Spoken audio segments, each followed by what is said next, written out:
一口畅爽，烧烤更有烟火气。本节目由可口可乐独家冠名播出。新锐王牌实力派，出行去享更自在。本节目由问界 M6 行业赞助播出。同城真可以，旅行省到底。本节目由同城旅行指定赞助播出。夏日豆巴胺，城趣更加分。本节目由 M 豆赞助播出。欢迎回家，新无名趣味玩法与惊喜盲盒就在 AI 衍生互动空间等你体验。来看我笑，来！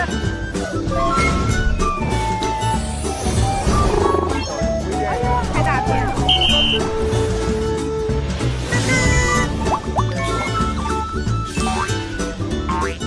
有点帅啊！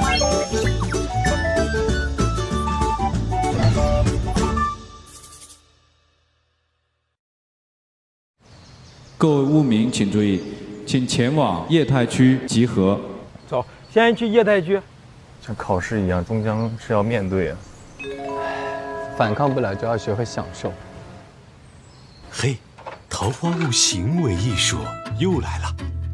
成长贯穿人的一生，相信儿时的你总藏着许多解不开的困惑，不妨写下曾经困扰你的心事，让作为大人的你来为自己解答吧。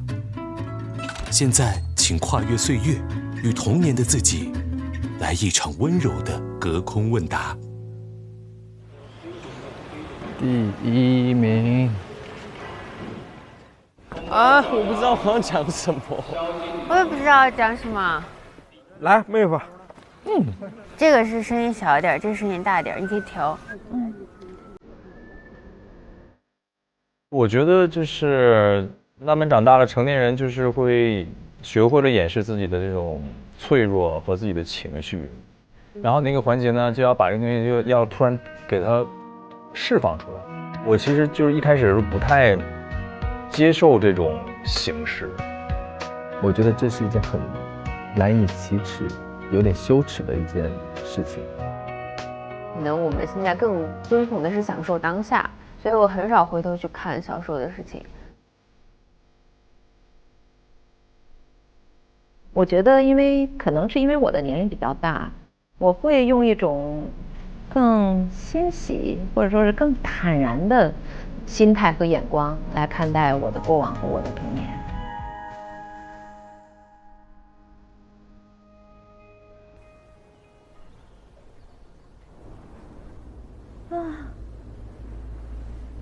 这是送我的吗？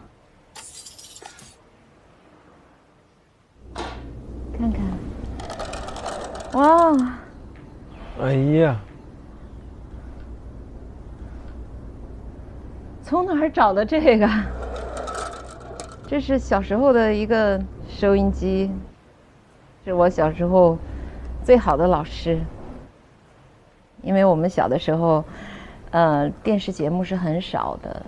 我就一直非常喜欢听收音机，有的时候呢晚上就把它放在耳朵边上，就一直会听着它，睡着。如果没有这个收音机的话，我未来的职业道路一定不是这样的。因为我从小生活在安徽，然后一直是方言区。我在进大学之前没有在生活当中说过一天的普通话，所以在那样的语言环境下，我能够考到当时的北京广播学院的播音系，不能不说这是一个奇迹。那当然我更愿意觉得这是命运对我的一个巨大的一个馈赠。这是我自己写给自己的问题。这个问题是我小时候一直很困惑的，就是长大以后是不是就能想干嘛就干嘛？因为小的时候觉得大人无所不能，我小的时候实在是太听话了，太乖了，是老师心中的好学生，父母长辈嘴里的乖孩子、好孩子。后来大家讨论就是叫青春期的叛逆，我回忆了一下，我完全没有。反而到了中年以后，会越来越倾向于倾听自己内心的声音。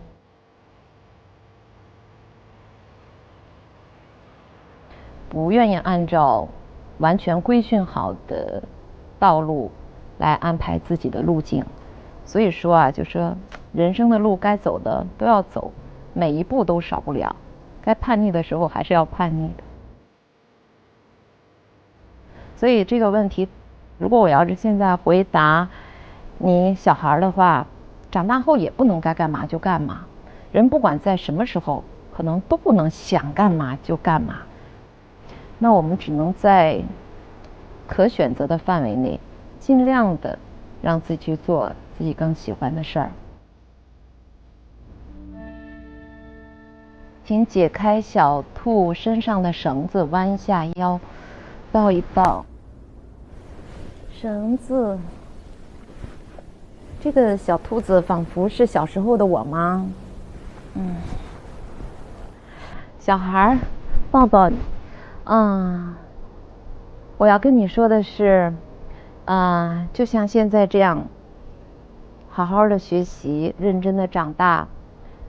你将来的人生有苦也有乐，但是你人生的丰富程度，你人生的精彩程度，是你现在连梦想都不敢想的，连梦想都不会想到的。所以你勇敢的长大，美好的明天在前面等着你。爱你，小宝贝。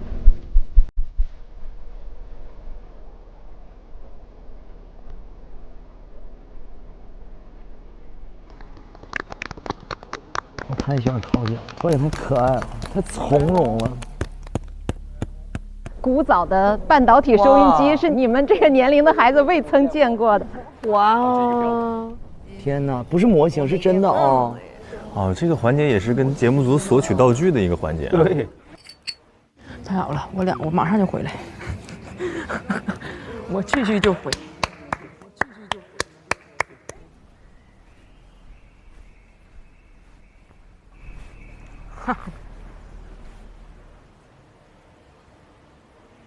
这个我童年的这个回忆的物品是一个听诊器，因为我姥爷是一个大夫，然后我在村里待着的时候，没有任何的玩具可言，然后那个也没有什么电视可看，白天就玩我姥爷这听诊器，天天假装给人看病，到现在也听不明白。就我很喜欢待在我姥姥家的那个时光，我现在经常做梦，还梦到回到那个我姥姥家那小院里。我的梦里面有很多奇怪的、诡异的事情都发生在那个地方，什么外星人呐什么的都在那个地方，所以那个地方对我来说很重要。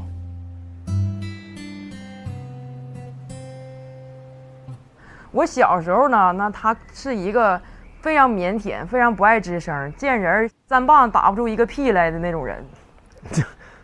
能不能全世界每个人都给我1块钱，这样我就有好几十亿了？这个问题，小的时候呢，确实是经常思考，就做这种春秋大梦。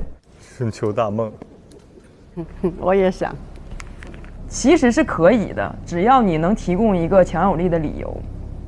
当然，你如果说我现在来回答这个问题，你可以去做游戏，或者是 AI 之类的，现在比较潮流的。但是他们的共同特点就是，你要有一个大家给你钱的理由。你只有做到比他们厉害，你才能得到你想要的这1块钱，包括你想要的一切。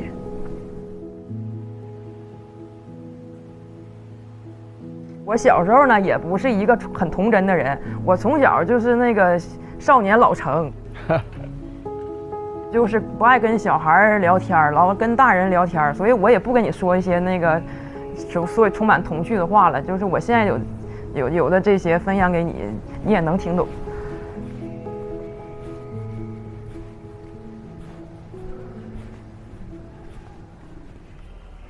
来了，振聋发聩啊！振聋发聩了。你不是说没有跟小朋友说话吗？我说你现在也是啊。对，我小时候就不整那些那个。你现在也是啊。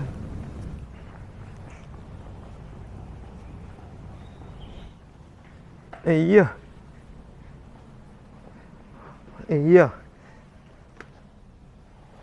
我这个是一个四驱车，而且还是我们小时候那种，一看质量就非常劣质、非常劣质的那种四驱车。是现在的我想要这个四驱车。我小时候，因为我小时候虽然从来没有过四驱车，就是我爸妈没给我买过这个四驱车，但我小时候因为我家里是做那个电焊的，我哥哥用那个锯条给我穿了2个小钢钉，然后在2个小钢钉上面，然后用泥做了2个轮子，就做成了一个小车，然后他在前面给我拴了一个绳。拥有了我哥哥给我做的那个小车，我就拿着那个小车，我就牵着它，我就去跟那些小孩们玩四驱车的小孩们一块玩，也很开心，真的很开心。但后来慢慢的，我一直到开始长大之后，我总觉得那个时候的我多么孤独，多么想要一个四驱车。哎呀，多么难受呀！多么的应该那个时候抬不起头来呀！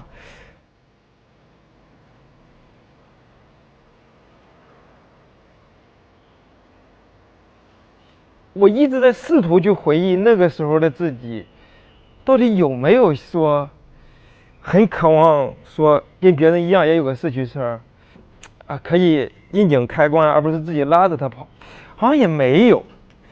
所以说我经常在想，那个时候的自己可能就很享受那个锯条小车，就很享受那个车跟他们赛跑。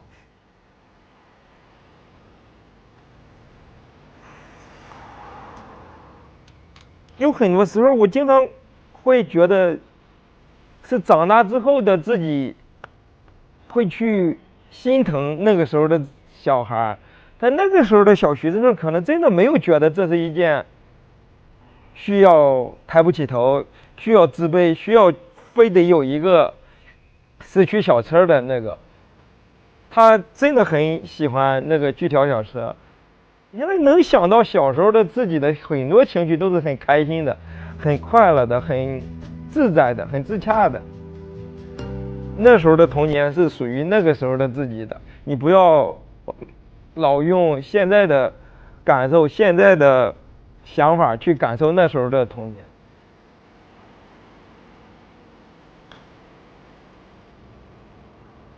现在看着他，我也觉得很开心，他真的留给了我一个很好的一个童年。他现在应该也很开心。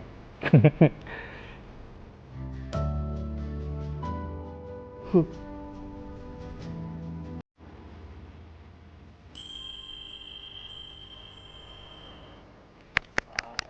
行啊，没哭不？扛住了吧？啊。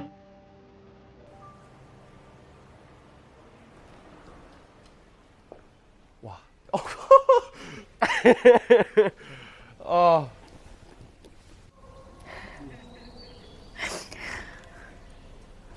这是我小时候最喜欢我的一张照片。我上次去年生日的时候也发了这张照片，这是我第一个家，然后我就特别喜欢在那个家的房门爬。好，来回答问题吧。长大以后，我还会有翅膀吗？这个是我昨天真的想不出答案，我就想起了我以前画了一个画，就是在画我的翅膀的。跟这边大家提过，就是我的肩胛骨就是可以灵活的自己动。小的时候，有时候会因为这件事情而被笑。有时候上游泳课啊，我一边的肩膀就会凸在那，然后大家就会觉得我很奇怪，像是异形啊，或者像外星人一样。我妈为了安慰我吧，她就会说你是一个小天使，这就是你的翅膀，你是上天派来给你爸爸妈妈的一个礼物，你是来疗愈他们的小天使。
希望桃花坞里面大家都能和自己的内在小孩和解，让自己的内在小孩跟现在最理想的自己一起成长。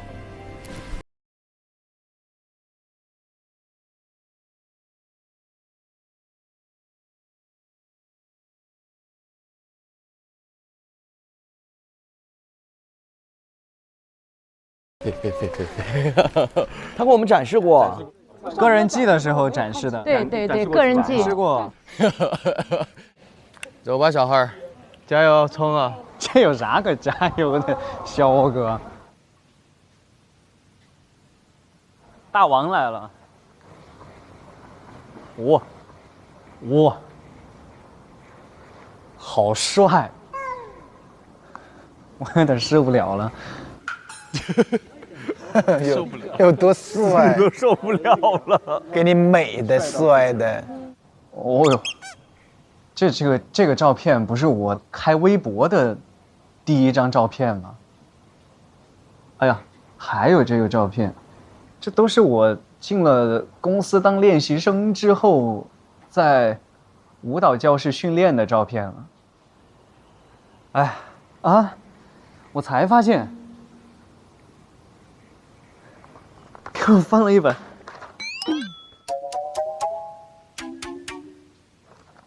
黄冈100分冲刺卷，这竟然是童年回忆。不过这个确实好像也是我小时候印象最深的东西了。我们当时叫黄冈小状元，当时小学的时候，我就很纳闷，我说黄冈这个地方我都不知道在哪儿，但是为什么黄冈他就要一直为难我呢？哇，这些题看得我现在一下子就回到了我小学的那个感觉。本人小学的时候也是经历过跌宕起伏的，我记忆最深的就是我6年级上册最后一次摸底考试的时候，我现在想起来，我觉得我那个时候已经考得很好了，我考了97分，哇！因为我们满分100、110，有一道附加题，然后有人跟我说，他说你就这个分了，他说你怎么考你也考不过100了。然后那一次我考了年级第2，狠狠地打了他的脸。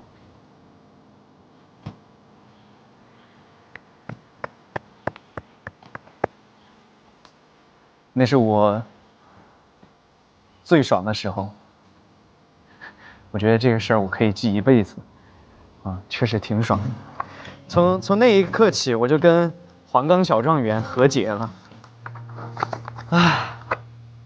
这个是我小时候最想知道答案的问题。为啥我妈总周日下午喊我写作业？因为周一要交作业。再不写来不及了。这挺够意思了，礼拜6都没让你写。因为我爸我妈周日下午要看《甄嬛传》，如果我不写作业的话，我就要抢电视看。他的童年是《甄嬛传》，Oh my god！ 那是我们青年的时候干的东西。所以我小时候特别不喜欢《甄嬛传》这部电视剧。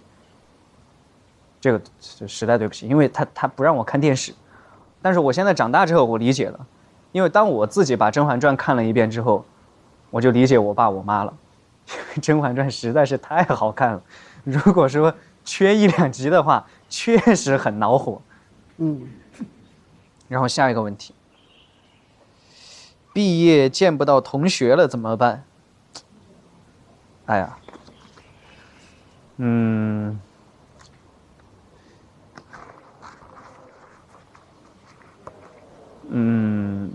我觉得可能大家都会因为各种各样的自己的事情导致后来无法见面，但是我们相处的那段经历是特别珍贵的，我会永远记下来的。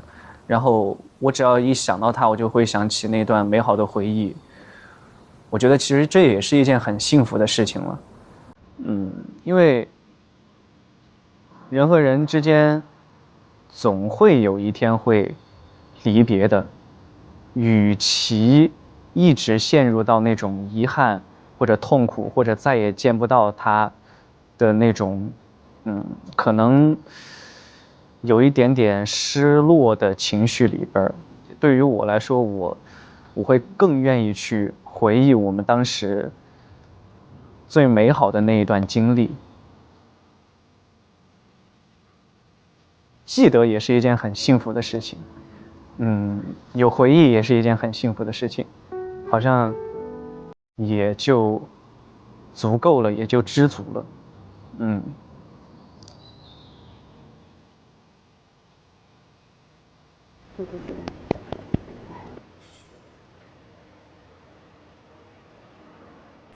弄懂《甄嬛传》的美了呗？现在弄懂了。我要看一眼。我来看看你们的教科书是长什么样。哇塞，我当时用的就是这个。天哪，好熟悉啊！哦，这5年级到这儿了吗？已经，我记得初中呢。这个我也记得是初中，这个就是初中。对呀，但这5年级下哦，挺困难的还。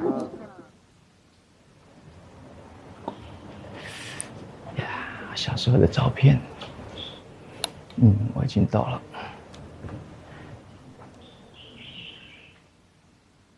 我讲话这个组织能力比较差，所以给我一点时间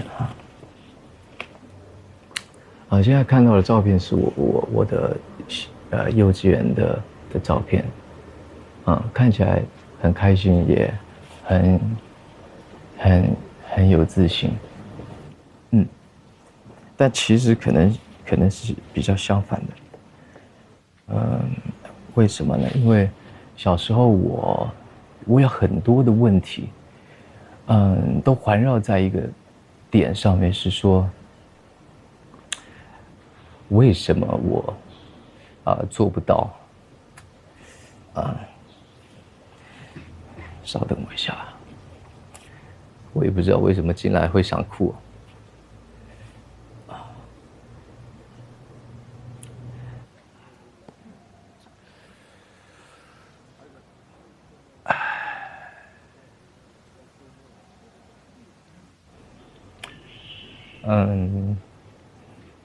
我呢学习非常差，那我不知道为什么我学习差。我的问题是为什么我的同学他可以在20分钟以内写完他的考卷，而我竟然在1堂课我写不了几题。这个问题在我19岁入行之后，突然间看到了一个报道，我那时候终于给我了一个答案，就是我有阅读障碍。我从小就有阅读障碍。他给我的答案是，阅读障碍的人看到一团文字的时候，就像是一个图案，他没有办法很快的去找到文字要给你的意义跟意思。我记忆非常深刻的是，几乎每一次洗澡的时候，我都要打开浴室的门，然后拿着2-3瓶那个洗澡的洗头的，然后问我的哥哥就是谁在客厅，我就会问他说哪一个是洗头的，哪一个是洗澡的，我永远分不清楚，我都会被骂说你是白痴吗？你自己不会看吗？每一次，但是我小时候做不到，我看不了。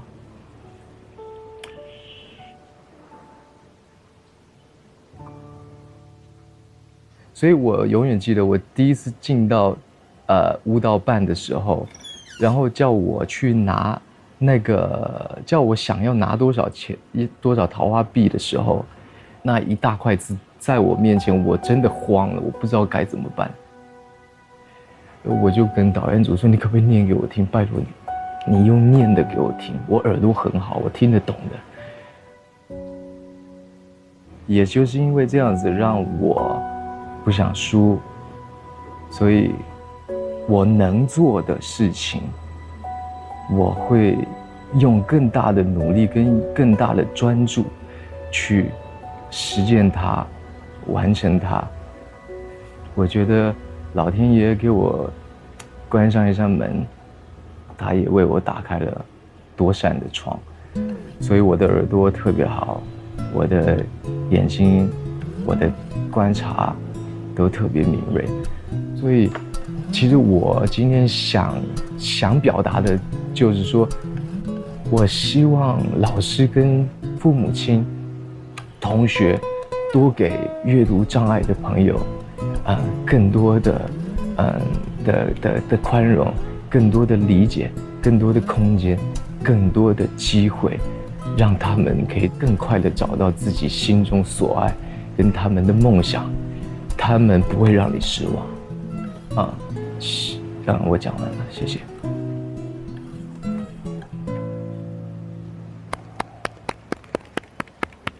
这是我见过最严重的阅读障碍。对，肯定小时候得老痛苦了。对，就是我们不要再用缺陷，不用再用错误，不要再用不好去定义一个孩子，他可能只是不同。我也有色盲，他也不是病，就是我们不要再把所有的不同都定义为不好，而是应该包容这些不同的东西，它存在。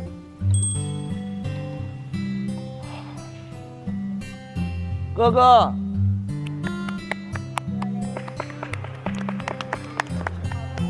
不知道在哭什么的，进去的。他那给你布置的就是有神奇的魔力。对。小小敬腾。以前不知道这个的时候，就是会经常有被误解。对。因为每个人学习的方式都不一样。对，哥哥，虽然你读的慢文字，但是你对每个文字的感受都比别人来的强烈。是的。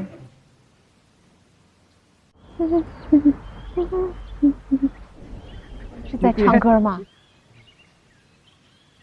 哦！妈呀！天哪！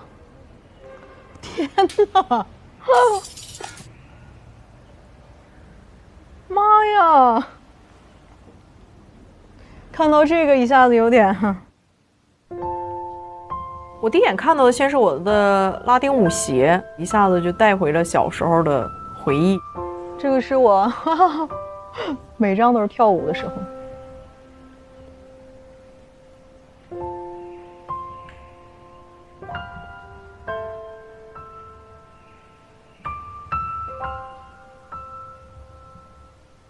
我先回答一下我的问题。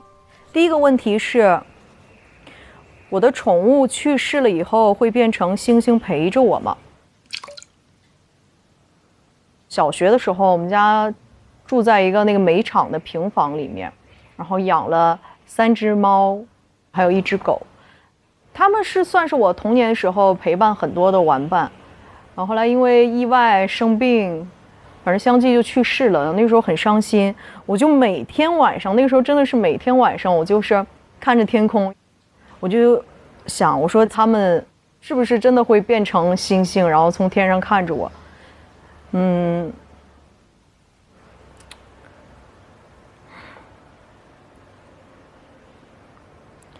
可能面对死亡这个事儿是一生要面对的问题，因为随着你长大了，已经不是陪伴你的宠物死掉了。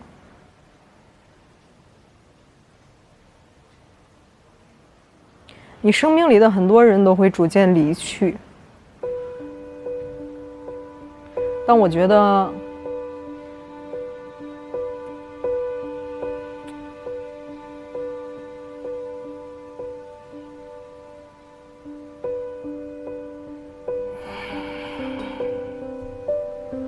反正可能人这一世活着就是人生八苦，生老病死，哎，爱怨憎，求不得。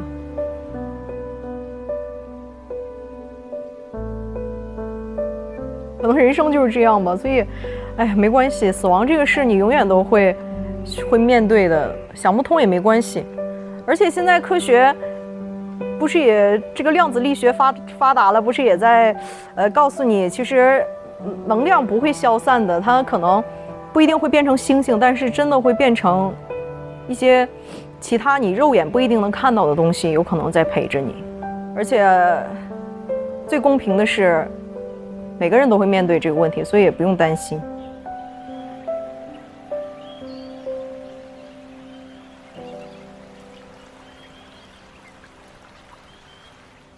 如果考试没考好怎么办？如果跳舞学不会怎么办？其实想到这个问题的有一小段故事，是我之前有去催眠，当时催眠师引导我就是闭上眼睛，推开门，有没有看见小时候的自己？其实当时因为是在一个非常安静的情况下接受这个引导，我当时真的很神奇，我真的看到了小时候的自己。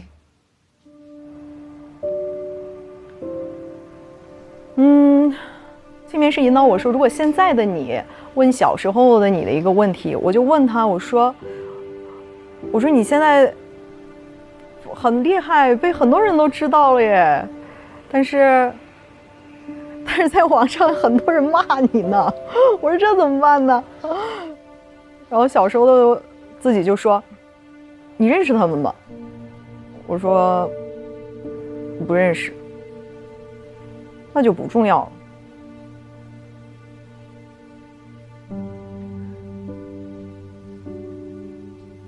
所以从那以后，我经常试着去跟我内心的那个小的时候的我对话。如果我现在会经常觉得自己没做好，又自我苛责，我就会说，我说没关系，没关系。我说你现在你现在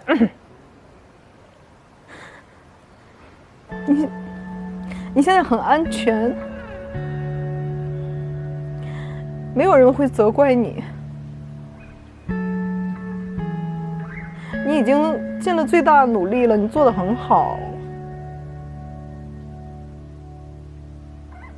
我现在是长大了的你，我会保护你的。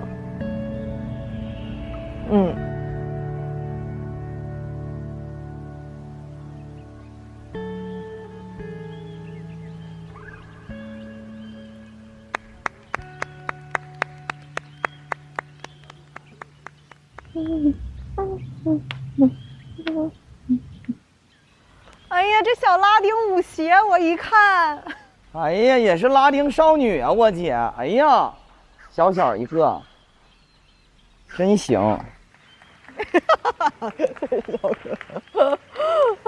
谢谢。哇，太可爱了，这么小小的，辛苦了，辛苦了。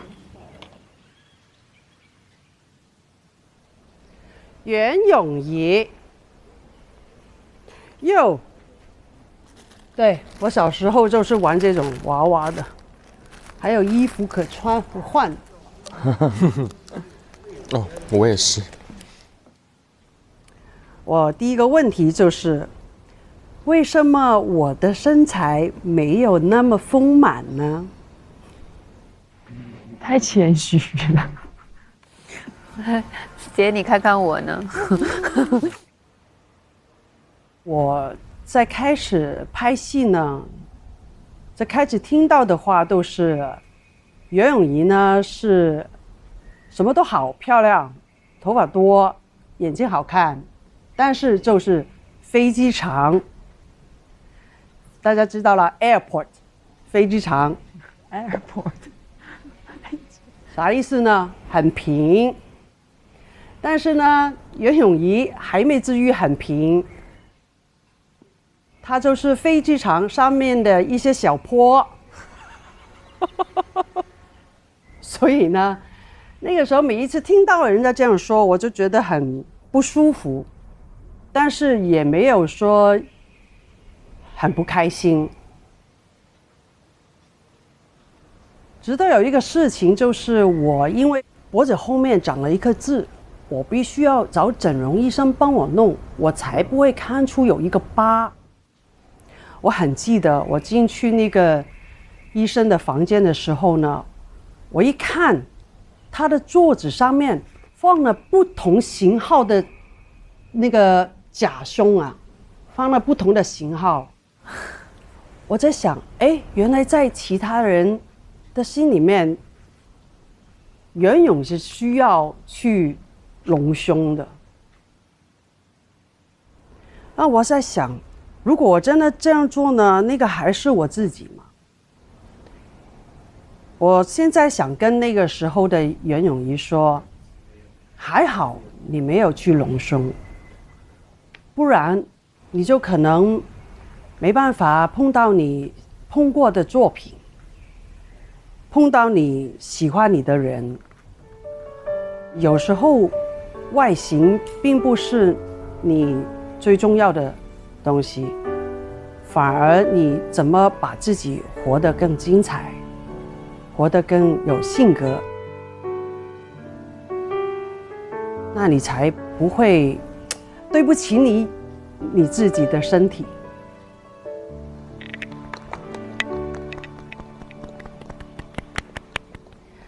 然后第二个呢，我想问的这个问题呢，有点凡尔赛的，嘿嘿嘿。我就说，我爸爸太爱我了，怎么办？好幸福的问题。好幸福。我爸是一个大概182高的帅哥，超帅。他是个警察。我怎么形容他的那种霸气呢？就是他跟同事去巡逻，他们碰到一些古惑仔，我老爸一刹车，啥事呢？那些人全部乖乖的把身份证拿出来，所以你可以知道他是有多有霸气的一个人。那个时候我们是住在警察宿舍的，警察宿舍只有一个小卖部，然后就是50米以后呢，就有一个小摊。那个小摊跟那个阿姨呢，在卖那些肠粉。我记得有一天，就是很多天了，我都会这样耍我爸的。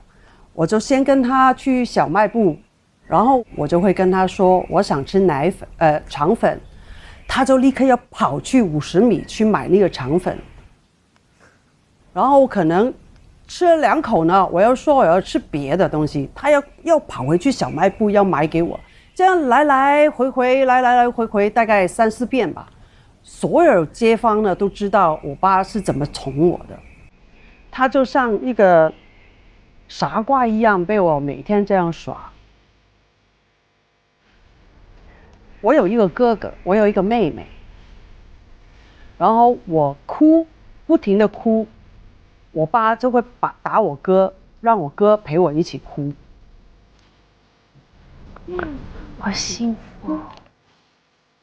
那哥哥好可怜。我妹妹也跟我一起在哭，但是只要我喊我爸就会过来抱我。我也不知道为什么他特别的爱我，直到他现在年纪大了，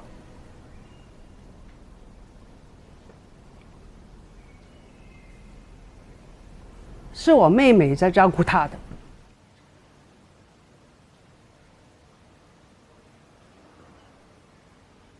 但是呢，他跟我妹呢，就3几天就会吵起来的。但很奇怪，只要我打给他，我跟他说了，他就立刻就不会再吵了。所以我现在要跟以前的袁咏仪说，就是你太幸福了，你就是有一个，真的是从你出生到现在50几岁都那么爱你的老爸，你真的是太好了。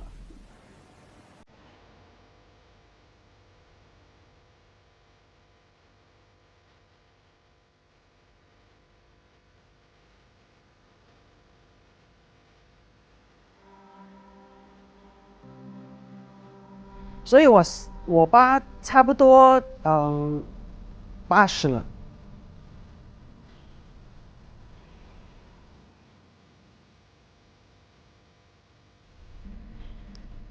看到我老爸那个照片，我觉得，哎，他从一个很帅、一个很有英气的一个男人，然后你看到他现在慢慢变老了，头发白了，然后记性也没有以前那么好，所以有时候我跟他说完的事情，他都会忘记，然后他会忘记以后，他都会再问一次。我呢是不是那种很有耐心的跟他去说，你问过了这样，我就直接说你问过了，不要再问了这样。但是他的反应是好，所以那个画面在我那一刻我出现的时候，我就觉得，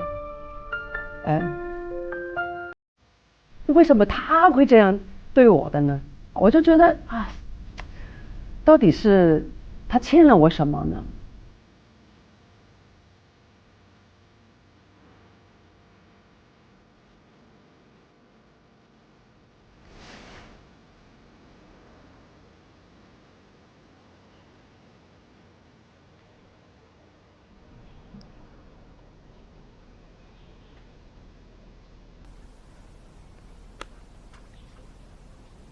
我希望他跟我妈呢都要永远身体健康，继续去。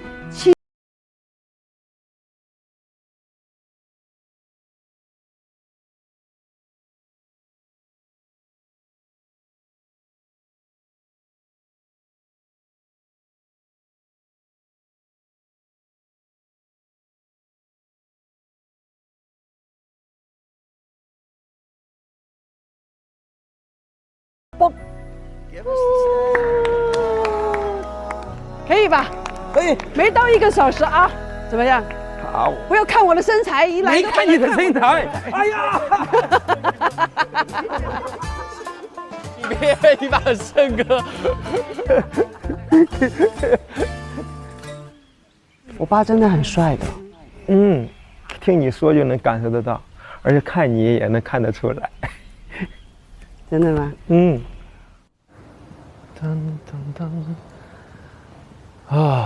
要走进那个说有小时候的我的小屋了。听海了，听海。听海了。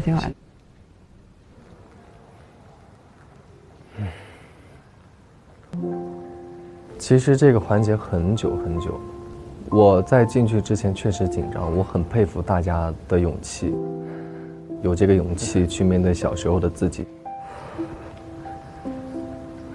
去说一些小时候的过往给大家听。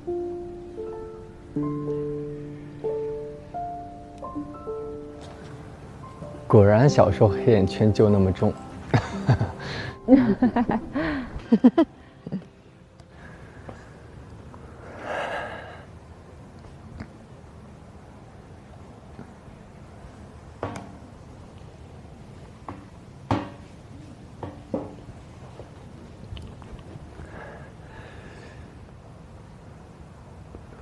他应该对我充满好奇吧？没想到我从这么小一只长到了这么大一只，对我非常的好奇，对我非常的新鲜。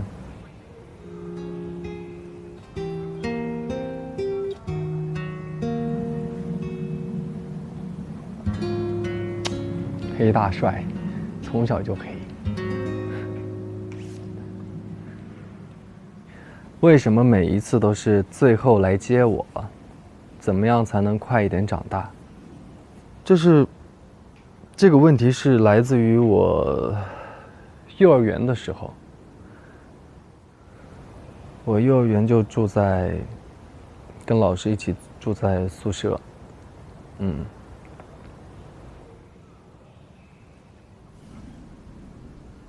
放学了，日落。然后那个橘红色的太阳打在了地板上，非常温馨的一个画面。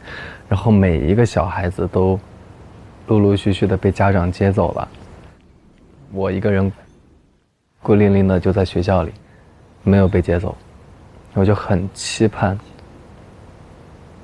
我也被带回家。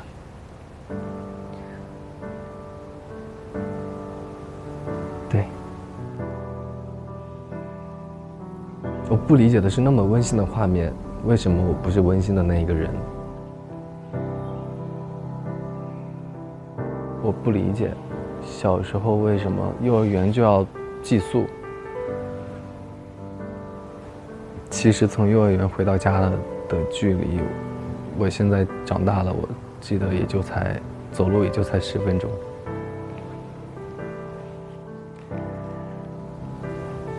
所以我那会儿我就想着，就快点长大，我不想做那个被接走的那一个，我想做接别人的那一个。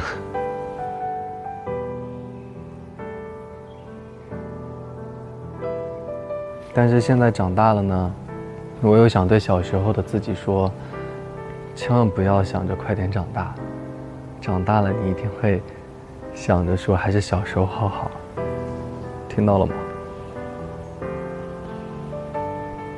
好好珍惜。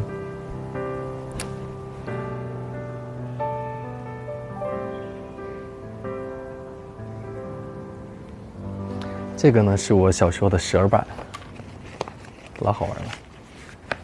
走，拜拜。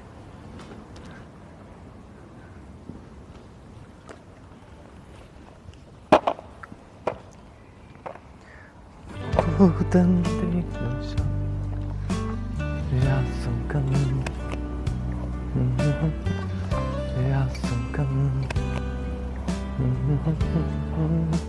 哎呀，他滑呢！哎呀，孩子！哎呀！哎呀！你这还用谁接呀？自己咱就滑家去了。滑回来了。人滑那个蛇板回来了。妈呀！这个老好玩了。哇！屋里又多一个交通工具。我还能翘头。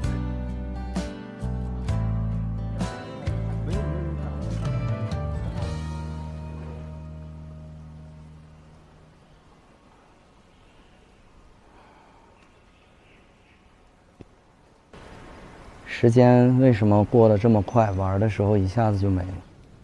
我现在也对这个问题产生疑问。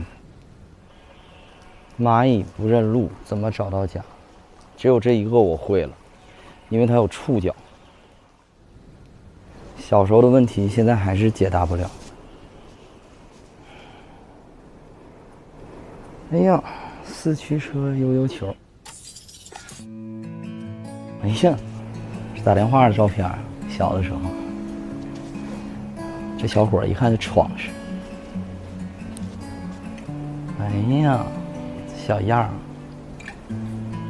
多帅啊！这姿势，现在摆都没有小时候那么照着好看了。真白净，眼睛也大，眉毛一般，应该让肖哥给你修修眉毛。挺幽默呀，这。为什么爱我的人总是会消失？你看，小的时候，这个问题问的就充满了哲思。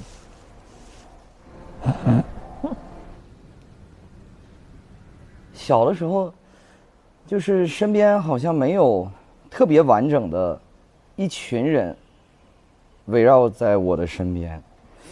跟我妈好2天呢，我妈就消失了。跟我爸好2天呢，我爸就，消失了。与其纠结为什么爱你的人总是会消失，不如小腾根儿啊，你可以学会怎么去爱身边的人，而且我可以告诉你，你做得非常好。可以对每一个你觉得值得爱的人，都义无反顾地去对他好，这样哪怕有一天因为很多的不得已，你们的人生不再会有重叠，最起码你不会有遗憾。消失这件事情本身并不可怕，但是遗憾会让你有些无所适从。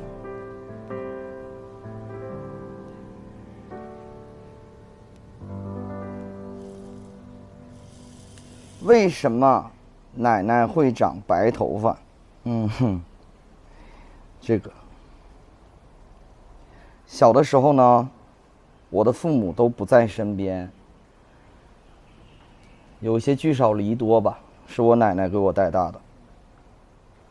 我第一次认识我奶奶的时候有印象，我奶奶头发还是黑色的，后来呢，家里人都不在我身边了之后，奶奶的头发就越来越白了，但是在我自己的心里呢，我觉得我奶奶的头发是被我一笔一笔画白的。我小学6年级的时候，有一个夏天特别热，我就得了水痘，每天发烧。我奶奶呢就抱着我，她没得过水痘，这老太太身体比较硬朗，没得过水痘。她呢就抱着我哄我睡觉，一宿一宿的熬夜，就这么着，就把头发给熬白了。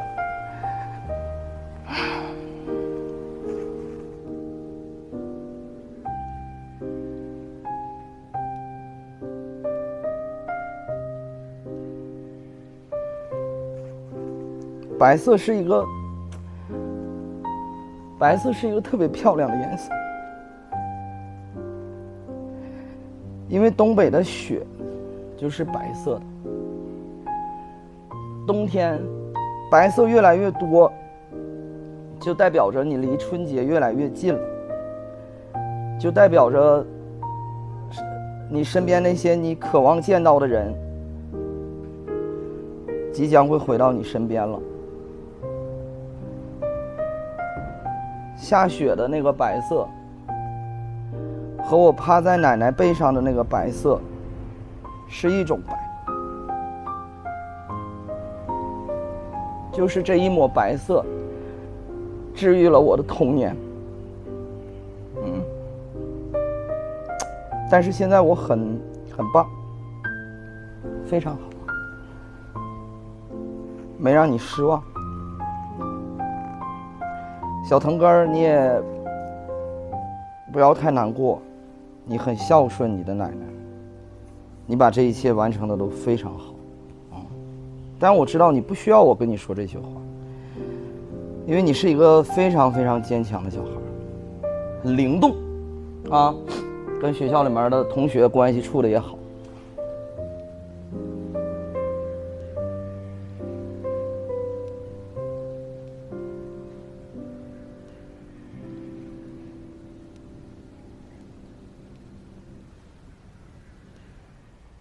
这小锁我不给你解开，你自己也能挣不开，因为你就是这样的一个小孩。但我还是给你解开吧，因为8成呢，楼下又有人喊你名字叫你出去玩。好好玩，少打架，少让奶奶操心，知道吗？别的没什么了，都能适应。拜拜。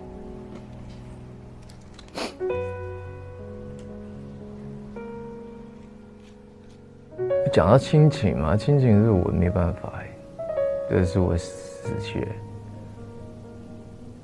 我会自己想，因为他讲他奶奶嘛，然后我也很想我奶奶呀，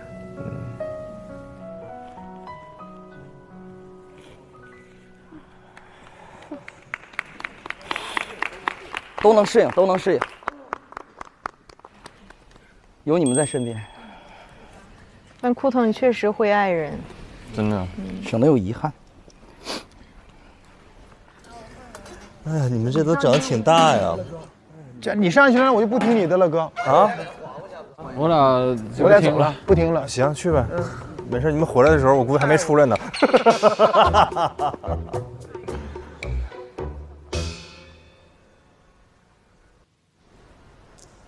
哎呀！哎呀，这西瓜太棒了！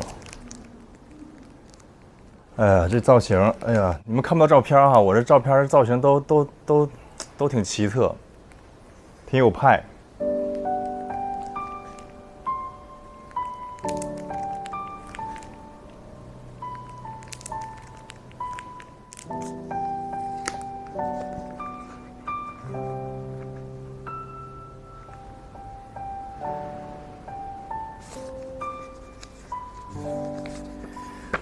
我的问题是什么时候才能长大？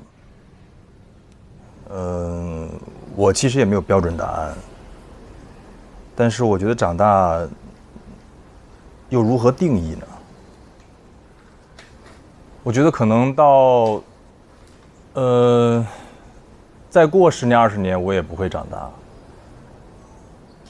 可能长大不是突然的，它是一点一滴的，在不知不觉中的。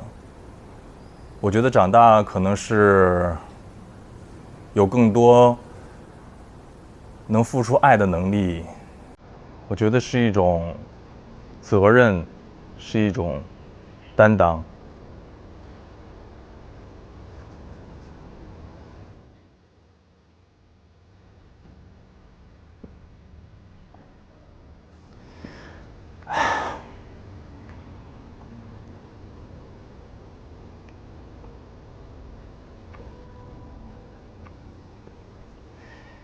其实小的时候想到这个问题的时候是，希望长大可以保护，自己的家人，然后通过自己的努力，去让他们有更好的生活。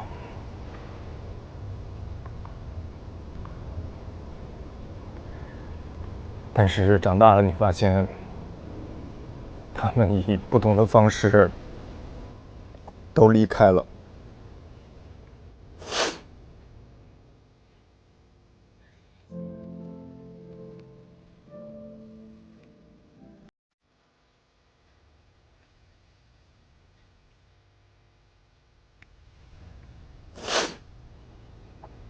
我觉得可能这是我现在的困惑。哎呀，也不知道为什么要那么着急的长大，所以现在更怀念小的时候。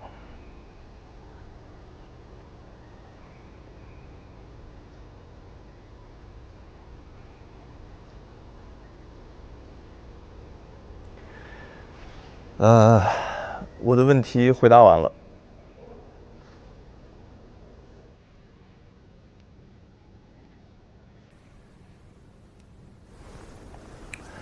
解开这个绳子，其实没有被束缚。其实我觉得人生就像是一趟不会靠站的列车，它一直往前走。我觉得请珍惜眼前的风景吧，就不要回头望的时候，发现那个风景你也看不清楚，越来越模糊了。所以，我觉得其实每个人都可以有选择不长大的权利。结束。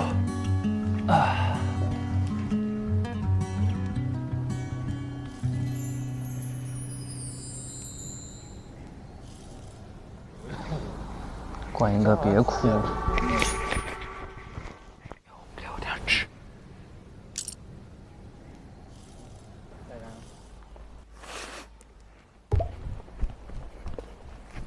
哎呀，谢谢。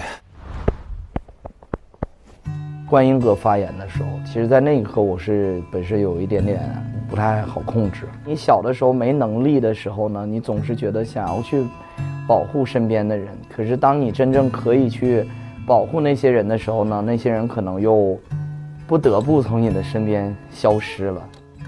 我并没有想去安慰观音哥，当你从那个情境里面出来往回走的那个路上，你会有一点点失真，你又轻轻地撕开了自己的伤口，所以我觉得当下的那个拥抱很重要，尽快的让它再重新的愈合上就好了。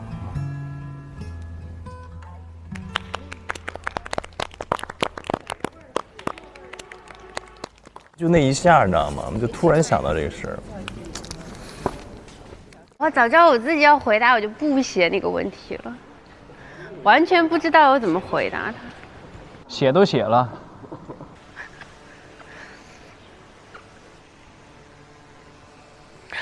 啊，这是我的微博头像。我小时候长得好丑啊，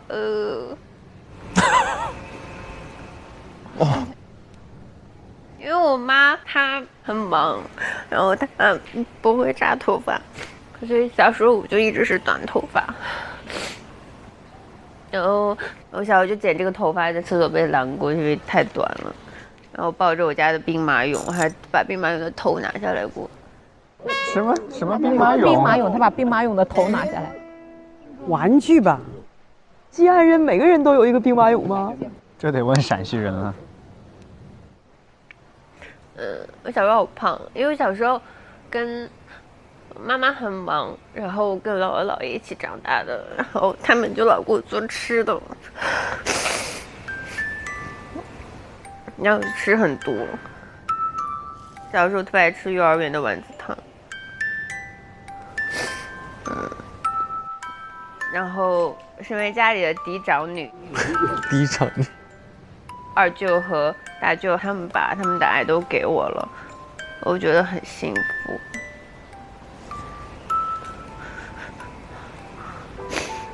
也想他们了。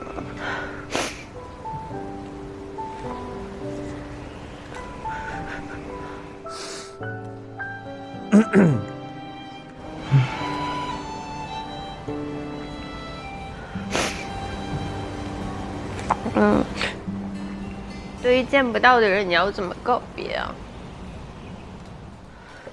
对于再也见不到的人，要怎么告别？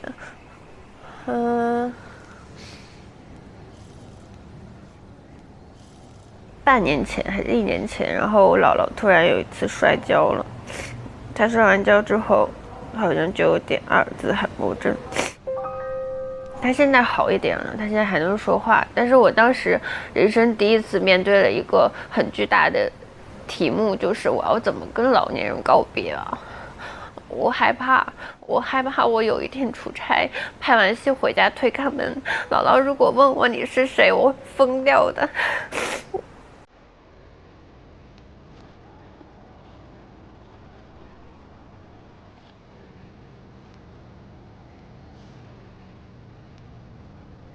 所以我很不负责任的说，我会害怕回家，我会害怕去真正面对这个事情，我怕在家里待久了，我好想他们，所以我会在自己习惯被陪伴之前，我会离开这里。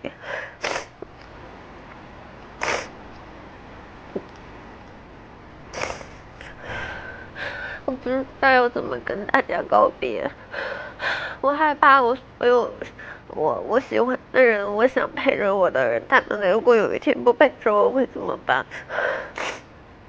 我不知道。下一季如果大家真的分开了怎么办？我不知道。所以那天我一个人在大家上粤语课的时候，我出去骑自行车绕了很久，我就想再给自己做戒断，我怕我到时候戒断不掉会很难过。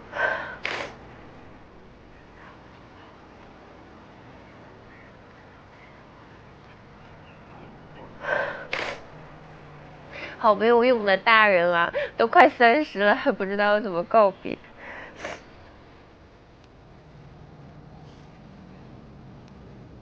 目前徐若涵的方式就是逃避，然后用下一个工作去把现在想见另外一个人的心情去盖住，这样就不会难过了。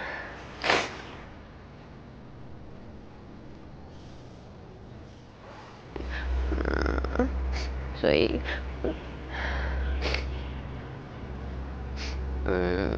西西你辛苦啦，然后虽然小时候就是迷迷糊糊的在过，但是你现在在这里是西西大王了，你很酷的在长大。躺一下吧。拜拜。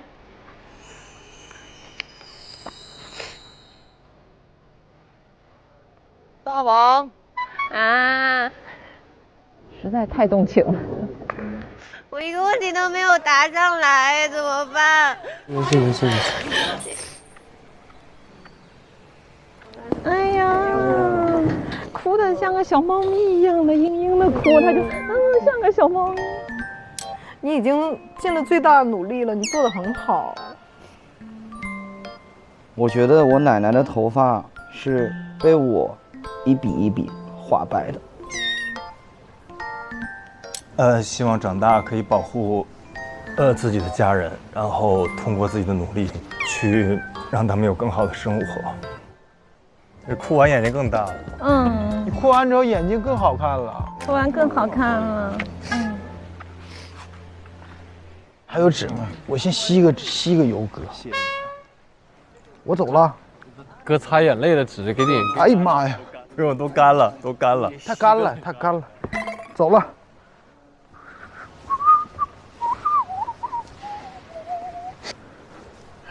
啊，如娜，来，嚯，我照片儿。哎呦，这个好。这我15岁还是16岁？第一次去呼和浩特，我们内蒙的首府。哎呦，就这个我对他的感触最深。我们家有一个摇篮是我太爷爷做的，我爷爷一出生就在那儿睡，然后再长大，然后我爸爸，然后在那个摇篮上睡，再长大，然后到我，然后现在是在我女儿也是在那个摇篮上长大的。我完事儿了。啊！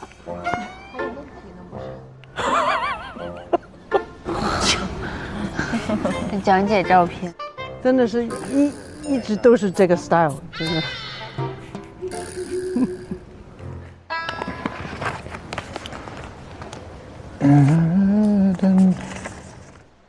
为什么我的成长那么的自由？对，羡慕吧？真的是非常的自由。我小时候非常开心，虽然就是我们那个地方穷一点，但是周围都是满满的爱，所以就小时候就没有什么都很开心。我现在是有困惑，我现在最大的困惑就是说，我有点对不起我爸妈。我跟我妈发信息，给我爸发信息就越来越少，越来越少。那当然，他们也理解我，我在外面也其实挺忙的。还有更多的时间是在于我老婆、我孩子。所以就希望我爸妈吧也能理解儿子吧。当然，他们也就是当爸妈的全是这样。我也是当了父亲，我才知道这种感觉，就越来越觉得爸妈的爱原来是那样的。所以就，然后感谢我的家乡，内蒙，兴安盟，在那样的一个环境下，成就了我现在的这样的我。只要心中有爱，不要怕，大胆的，大不了回家放羊呗，是吧？所以一切都是看你自己想干嘛，你就认认真真的去干，不要在乎那么多。反正爸妈给了我一个生命，剩下的就是看我怎么造化了。说得挺好。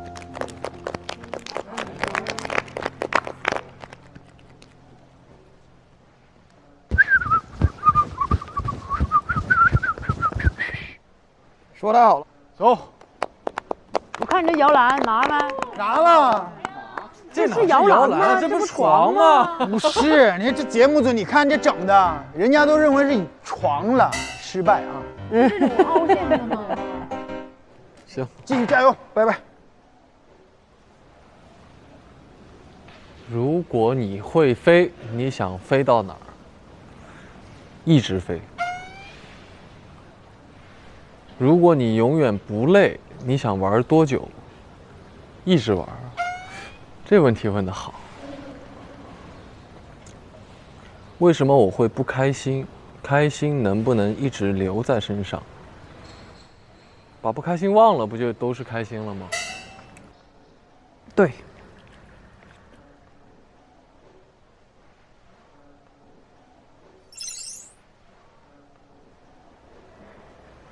哎呀，这是张老照片了。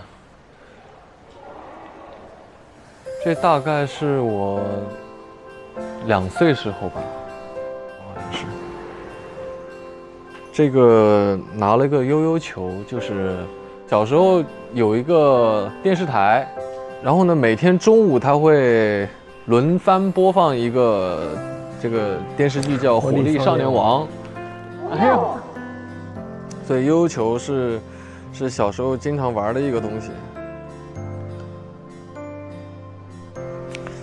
哎呀，这个环节其实就是我跟阿如娜是一个情况，就是在小的时候没有那么多的困惑，天天玩呢，哪有困惑？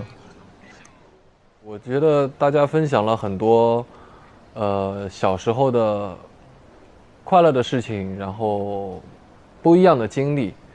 我想和大家分享的一个点是，就是我们怀念小时候，是因为我们觉得它已经过去了，我们回不到那个最开心的、无忧无虑的时候了。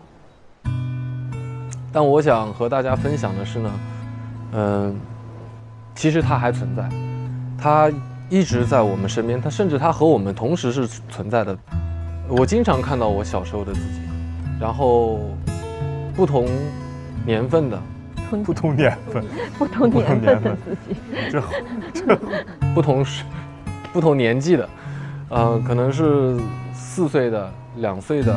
15岁的、20岁的，我经常会去看他们，就是当下的我们对曾经的自己也是有影响的，就是这两个时空，它其实是我理解的是同时存在的，所以我觉得我们珍惜当下，然后让它在另外一个可以说是平行时空吧，影响到它，让它做出一些些许的改变，我觉得可能是我们对于童年的更好的一个回馈吧。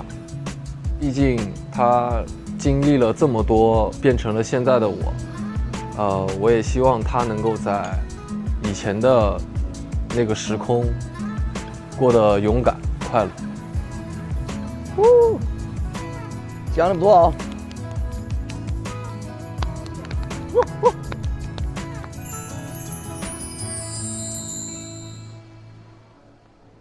这底收的非常不错啊，哥。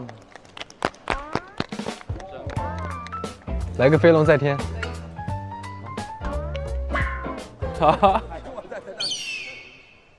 哎呀，来了，来了，什么来的？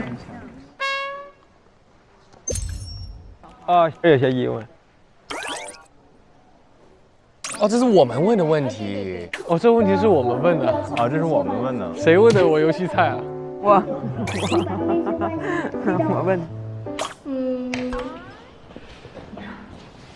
你好菜呀！多累。个回答是吧？就喊妈妈来教他。那打游戏太大，直接不打算了。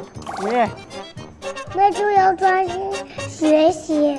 哎呀，这个叫少年老成。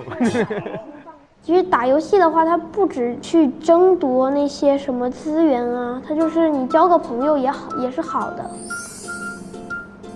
哎呀，这孩子现在啊，这都可以成为我的导师，人生导师。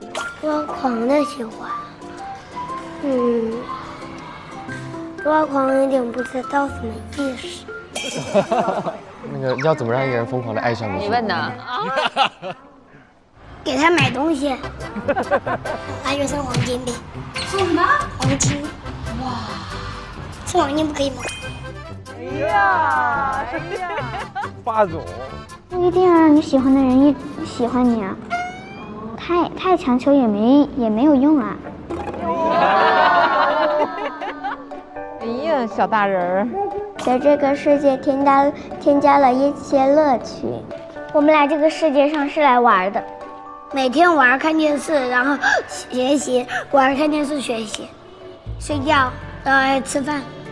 吃饭我喜欢吃土豆。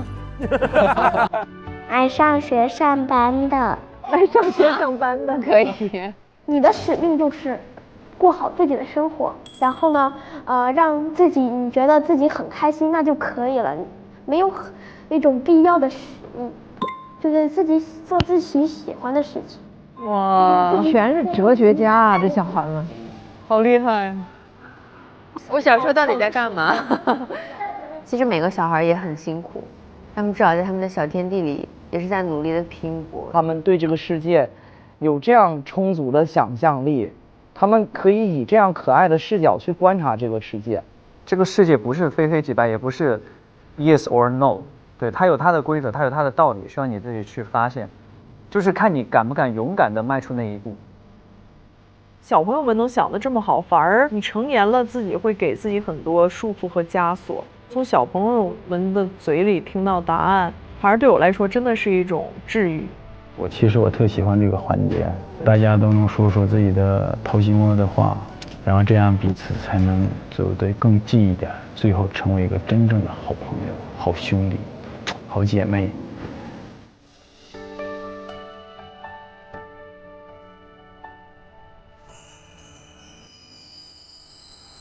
结束了。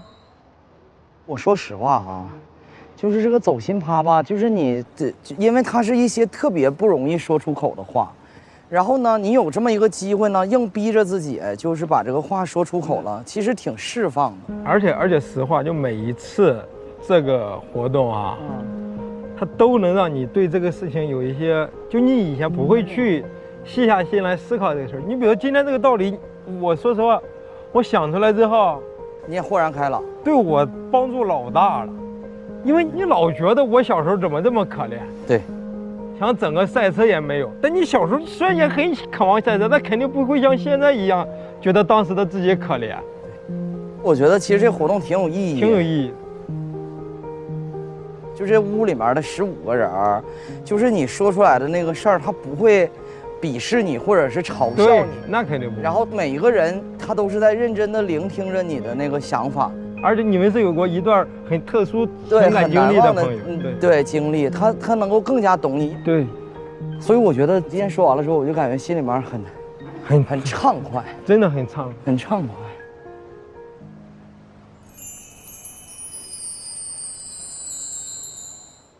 一口畅爽，烧烤更有烟火气。本节目由可口可乐独家冠名播出。新锐王牌实力派，出行去享更自在。本节目由问界 M6 行业赞助播出。同城真可以，旅行省到底。本节目由同城旅行指定赞助播出。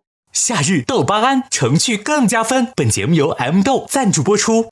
每周4、周5来腾讯视频看50公里桃花坞第6季，12点 SVIP 更新 ，VIP 次日12点抢先看1周。每周6、周日12点 SVIP 惊喜加更，看更多正片未播精彩内容。每周1、周2 12点 SVIP 更新会员专享衍生，超越目标物名物的心头号、物名趣事、花样好物和多面爱好等你揭秘。周中更有各种精彩花絮及艺人 Vlog 放送，更有不定期惊喜直播等你解锁。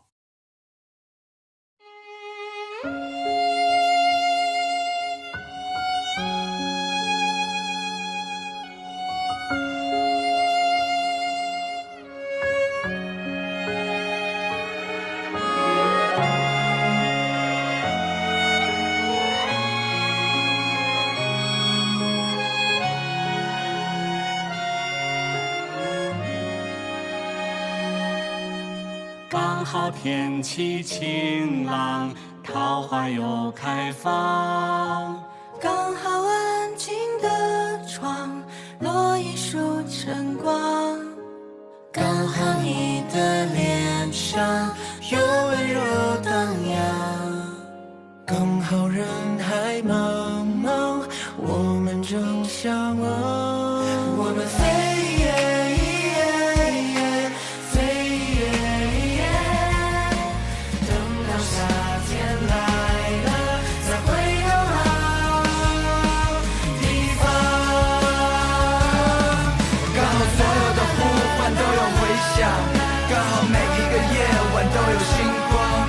别后的某天再次抬头望，又想起那时曾肩并肩一起唱，刚好所有的呼唤都有回响，刚好每一个夜晚都有星光，分别后的某天再次抬头望，又想起那时曾肩并肩看过的月亮。